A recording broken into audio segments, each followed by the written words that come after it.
नमः शिवाय। आशा करती हूँ आप सब बहुत अच्छे होंगे। इस गुप्त नवरात्रि की आप सबको हार्दिक शुभकामनाएं। हमने अक्सर ये सुना है कि ज़रूरत से ज़्यादा हनुमान चालीसा करने पे लोग पागल हो जाते हैं, उस शक्ति को अपने अंदर बेयर नहीं कर पाते हैं, बैलेंस नहीं कर पाते हैं। तो ऐसा क्यों होता है? तो आज इसी संदर्भ में हम बात करेंगे। देखो, सबके जीवन में एक जीवित गुरु होना बहुत ज़रूरी होता है। इस पे मैंने पहले भी वीडियो बना चुकी हूँ कि जीवित गुरु का होना क्यों ज़रूरी है जीवन में। तो होता यूँ है कि हमारा गुरु अगर जीवित नहीं है और हमारी कॉन्शियसनेस राइज अप नहीं हुआ है, हमने अपने गुरु तत्व को जागृत नहीं कर पाए हैं, अपने इंट्यूशन को फॉलो नहीं कर पाते हैं, तो अगर हम बगैर गुरु के दिशा के गाइडेंस के अगर ज़रूरत से ज़्यादा हनुमान चालीसा या कोई भी पाठ जो होली पाठ है उसको पढ़ते हैं, तो क्या होता है, वो डिवाइन एनर्जीज है वो तेज़ी से आपके अंदर प्रवाहित होती है। और जब तेज़ी से आपके अंदर प्रवाहित होती है तो आपके पांचों शरीर के जो जन्मों जन्मों के संस्कार है उसको उतनी ही तेज़ी से वो रिलीज़ करती है। उसको इस तरह देखो कि जैसे कि बहुत काला और पुराना जंग लगा हुआ, बहुत कालिक से ढका हुआ पाइप है मोटा, और उस पर तेज़ी से पानी का फ्लो करते हैं, बहुत ज़्यादा फ्लो करते हैं, तो उसमें से गंदगी जब निकलती है तो वहाँ पे फाइटिंग्स होती है। क्यों? क्योंकि वहाँ से वो पानी आ रहा है, उस कालिक को बाहर, जितने भी उस पर जंग लगे हैं जन्मों जन्मों के, उसको बाहर की ओर निकालने की चेष्टा करती हैं और दोनों के बीच में फाइटिंग्स होती हैं। बॉडी सफ़र करता है। सेम ऐसे ही समझना कि आपका शरीर में जो जन्मों जन्मों के जो संस्कार है, जो नेगेटिविटीज़ है, वो भरा हुआ है कचरा। और जब ऊपर से वो डिवाइन लाइट जो आप होली पाठ कर रहे हो, सपोज मान लीजिए आप चालीसा कर रहे हो, हनुमान चालीसा कर रहे हो, तो हनुमान जी की शक्ति तेज़ी से आपके अंदर प्रवेश करती है। तो बस आपके पाइप को, जो पांचों शरीर के जो पाइप है, जो कालिक है, बर्तन है, उसको साफ करने के लिए तेज़ी से प्रवाहित होता है। तो दोनों के बीच में फाइटिंग्स होती है, मतलब वो आपके गंदगियों को तेज़ी से, मतलब आप सोच भी नहीं सकते इतनी फास्ट तरीके से वो हीलिंग करना शुरू करता है।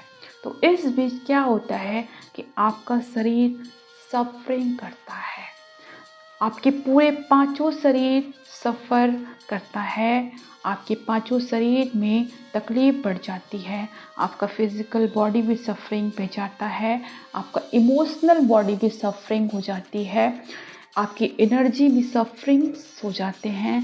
तो इसलिए आपकी बिहेवियर में चेंजेस आ जाता है।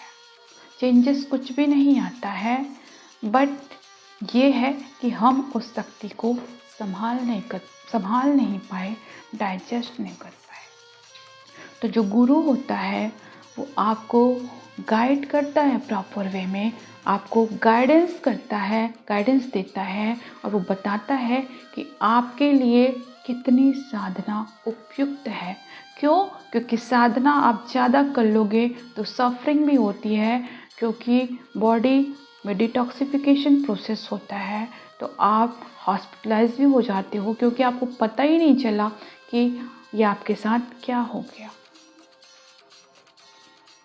तो इसीलिए गुरु पूरा प्रोसेस के साथ स्टेप बाय स्टेप आपको साधना कराता है। इसीलिए गुरु के सानिध्य में बैठ के साधना करना ही सर्वोत्तम होता है। अदरवाइज आप गो थ्रू करोगे सफरिंग से, आप बीमार हो जाओगे, आप हॉस्पिटल भी पहुंच जाओगे, आप अपनी मेंटल बैलेंस खो दोगे। क्यों? क्योंकि आपके अंदर एक क्वेश्चन मार्क आ जाएगा, अरे मैं तो भगवान का पाठ कर रहा था तो मेरे साथ ये क्या हो गया, कैसे मैं बीमार पड़ गया, कैसे मैं अपनी मेंटल स्थिति को खो दिया, कैसे मैं दुखी हो जाते हो आप, क्यों क्यों कर रहे हो। इसीलिए उस क्यों का जवाब आपका गुरु आपको देता है। वो जानता है कि एक साधक के लिए कितनी साधना जरूरी है। क्यों? क्योंकि देखो, जब आपकी बॉडी क्लींस नहीं होती है तो आप उस डायरेक्ट डिवाइन एनर्जी को इन्वोक करते हो तो वो फास्ट तरीके से आपके विकारों का संहार करती है, मतलब क्लींस करती है। इसलिए वो हार्मफुल नहीं है, this is a blessing. But हमारा शरीर मन प्रिपेयर नहीं होता।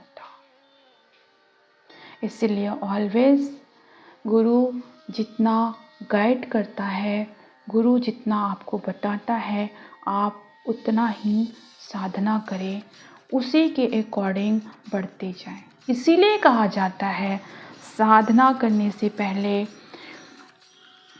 आप अपने शरीर को डिटॉक्सिफाई करो, क्लेंस करो, ताकि जब आप मंत्र जाप करते हो या कोई होली जैसे हनुमान चालीसा करते हो या कुछ भी और शक्ति साधना करते हो तो वो उस शक्ति को आपका शरीर एब्जॉर्ब कर सके। आपका पूरा शरीर खाली होगा तभी तो आप उस डिवाइन एनर्जीज को अपने अंदर एब्जॉर्ब कर पाते हो। तो ओवरऑल इतना कुछ कहने का आशय इतना है कि वो हनुमान एक भ्रम जो हमारे अंदर पैदा किया जाता है कि ज़्यादा हनुमान चालीसा पढ़ने से या ज़्यादा शक्ति साधना करने से आपके अंदर आप अपनी मेंटल स्थिति को खो देते हो, तो ये बिल्कुल रॉन्ग है। एक्चुअल में ये बताया गलत तरीके से है। आप अपनी मेंटल स्थिति खोते नहीं हो। This is a phenomena of a fast cleansing process, क्योंकि आपने गुरु के सानिध्य में नहीं किया। इसीलिए हमेशा गुरु को सानिध्य में बैठ के, गुरु को सरेंडर करके, शिव शिवा को सरेंडर करके साधना करें, और उतना ही करें जितना आपका शरीर, मन, आपका इमोशन उसको बेयर कर सके। क्योंकि ये मनुष्य जन्म ही इसलिए मिलता है क्योंकि आप जो मनुष्य बने हो तो जन्मों जन्मों की जो संस्कार है उसको आप लेके पैदा हुए हो, और उसी सारे संस्कार को, जो नेगेटिव संस्कार जो कैरी करते आए हो आप, उसी को आप क्लेंस करने के लिए, हील करने के लिए इस धरती पे आते हो।